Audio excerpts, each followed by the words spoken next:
Just one more thing to worry about this hot weekend ahead. And we turn now to Washington, where there is a developing story tonight. Late word of a fallout between the Speaker of the House, John Boehner, and President Obama. It was believed they'd forged a partnership, but Jon Karl is in Washington. And John, the Speaker fired off a letter just before we came on the air tonight?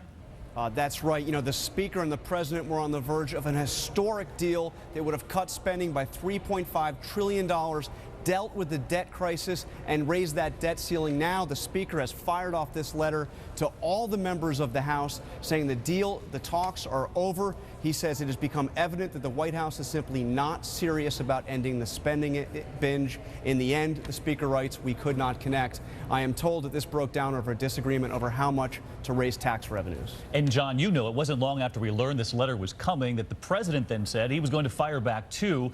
Here's what the President just said. We'll get your reaction here. We have run out of time, and they are going to have to explain to me how it is that we are going to avoid default.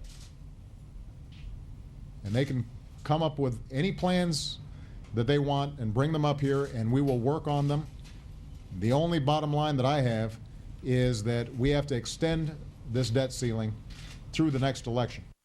John, you can almost hear the anger there. A stalemate, if I ever saw one.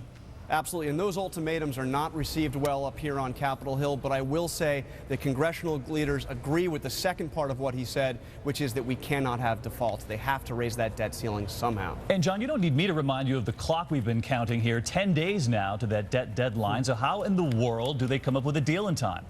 Well, now we're off to Plan B. This is going to be a very busy weekend for the top congressional leaders and for the White House. They are looking for some kind of a stopgap measure so they can raise that debt ceiling. But I can guarantee you this, David, it will not be the kind of grand bargain that would also deal with the coming fiscal crisis the country faces. Here we go again. A lot of frustration across the country on this one, John. Thanks so much. And